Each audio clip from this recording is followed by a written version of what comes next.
Non state actors including government of Pakistan. अच्छा, और ये वही नुक्ता है जिसपे पाकिस्तान आगे सुने सर, आगे सुने, कल परसों की बात नहीं कही, including government of Pakistan for the Taliban between 2001 and 2020।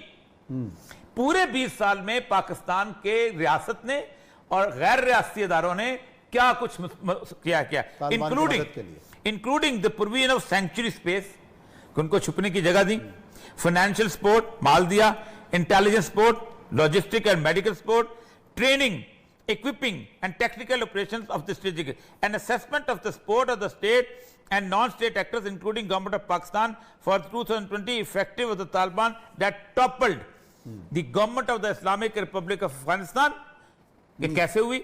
Including the provision of sanctuary space, financial support, intelligence support, logistics support। इसके आगे उन्होंने फिर पंजशेर का जिक्र किया है कि the support of the state के पंजशेर वैली में offensive of the Taliban against the Panjshir valley and Afghan resistance force. और ये सब इसका तो मतलब ये है कि हम अपने बयानिया को, जो पाकिस्तान का बयानिया है, वो हम उनको समझा नहीं सके, उनको बयान नहीं कर सके। मैं भी मुशाहिद हुसैन साहब का, आपने बयानिया पकड़ा हुआ है अमेरिका का, अपना बयानिया तो बता नहीं रहे आप। अच्छा, वो कहता है अमेरिका का पकड़ा हुआ, तो अमेरिका ही हमारा बयानिया नहीं मान रहा। देखिए, वो लॉयड ऑस्टिन कहता है कि हमारी कामयाबी को नहीं देखते, हमने 14 दिन के अंदर 1.5 लाख बंदा निकाला है वहां से, ये कामयाबी है, और वो हमारी वजह से निकाला है।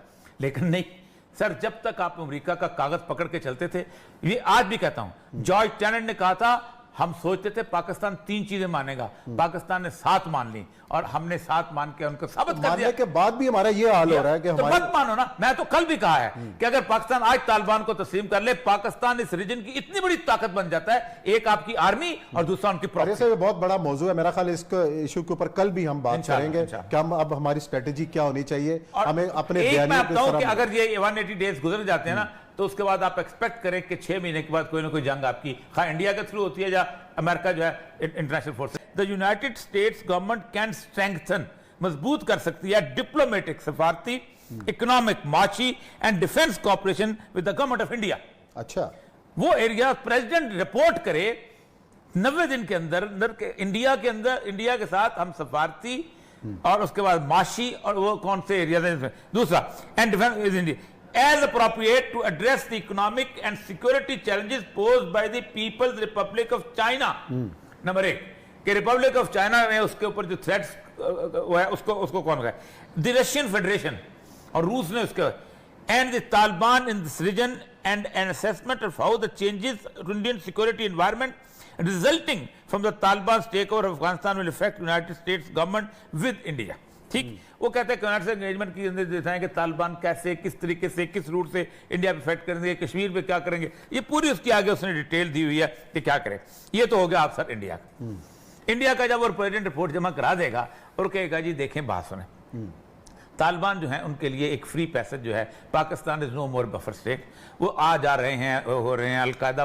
अब अलकायदा इंडिया, आप सोचें 3 साल पहले वो जो वुड्रो विल्सन सेंटर थे, उसने इतनी बड़ी रिपोर्ट बनाई थी किसकी, अलकायदा इंडिया चैप्टर की, और उसने वो मौलाना आसिम उमर का वो देखा था सामने बैठा हुआ है, और फिर उसके अंदर उसने बकायदा कश्मीर चैप्टर में उसने इसको जो था जाकिर मूसा इसको हेड बताया था और बहुत सारे लोगों को बताया था। दूसरा है जी 2002 का सेक्शन 2 इन जनरल क्या है, not later than 180 days after the enactment of this act and not less frequently than annually thereafter. एक तो पहली रिपोर्ट आप जमा कराएंगे 180 दिन के अंदर, और फिर 1 साल के अंदर अंदर आप रिपोर्टें जमा कराएंगे। क्या, the secretary of state in consultation with secretary defence and the director national ISI CIA और डायरेक्टर डिफेंस का क्या करेंगे। Number 8, N assessment of the support by the state.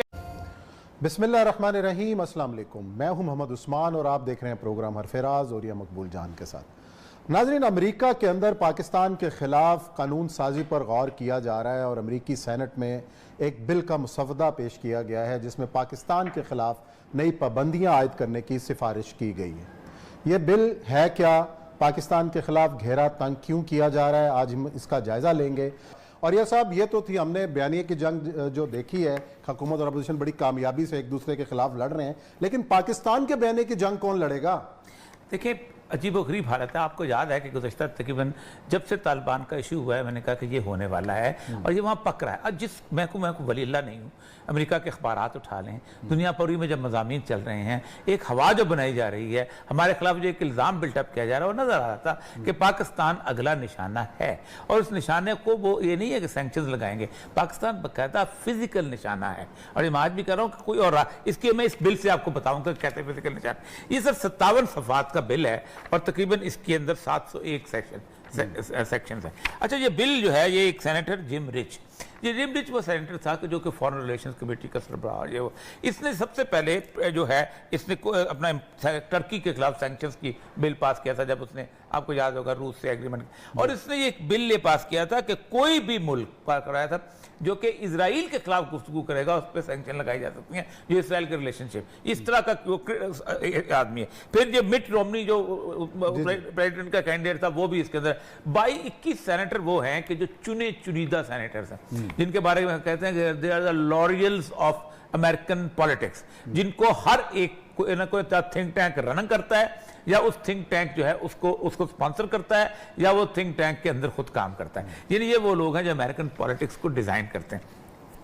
अब ये बिल जो है, इसके बिल का नाम है, आप अंदाजा करें, एक्ट में be cited as the Afghanistan counter terrorism oversight and accountability act of 2021। इसमें तो सबसे इंपॉर्टेंट तीन चीज है वो अकाउंटेबिलिटी जो है, कि इतने 20 साल हमने 3000 अरब डॉलर जो हमने खर्च किए हैं वो कहां खर्च हुए और उसका फायदा क्यों नहीं हुआ। उसके अंदर जो सबसे बड़ी कोटेड चीज है वो ये है, वो उसकी स्टेटमेंट है लॉयड ऑस्टिन की। लॉयड ऑस्टिन उनका डिफेंस मिनिस्टर, आपको पता है, उसने कहा है कि हमें कभी तवक्को ही नहीं थी कि ये 3 लाख फौज जो है अचानक कोलैप्स कर दे, कि ये तो बड़ी अजीबोगरीब बात। और दूसरा, हमें ये भी तवक्को नहीं थी कि पंजशेर के अंदर जो फौज इकट्ठी हो रही थी वो कैसे वो हुई। इसीलिए आप याद रखें कि इसके अंदर जो इन्वेस्टिगेशन कही गई है वो 2 चीजों के बारे में कही गई है कि पाकिस्तान की ये इन्वेस्टिगेशन करें कि क्या वो पंजशेर में इन्वॉल्व था कि ये नहीं था। अच्छा, ये बकायदा मेंशन, मैं अभी पढ़ के सुनाता हूं। ये तो वही सारे इल्जाम हैं जो पंजशेर की क़यादत और शमाली साथ की क़यादत लगाती रही, वहां से चले आ रहे हैं ना, वहां चले ऊपर से आ रहे हैं, क़यादत तो वहां थी ही कोई नहीं, क़यादत तो बोल नहीं रही थी। और दूसरा ये है कि ये जो फौज गई है ताला, इसको फौज को पहले से कौन मोटिवेट कर रहा था कि तुम बैठ जाओ और तुम ना करो। अच्छा, अब आते हैं, लेकिन सबसे पहले उन्होंने दिए 90 दिन पहले। टोटल जो बिल के अंदर 180 दिन का अरसा है, मतलब अगर कल ये बिल पास हो जाता है तो इसका मतलब यह है कि 6 महीने के अंदर अंदर इस बिल के अंदर मुकम्मल तैयारी होगी क्या करना है। पहली तैयारी उन्होंने दोस्त बनाने की है, हमारे साथ भी तैयारी साथ साथ चलेगी, लेकिन वो तैयारी की है कि president not later than 90 days after the date of enactment of this act the president shall submit the appropriate congressional committee a strategy for a path forward for the relationship of the United State with South and Central Asian countries.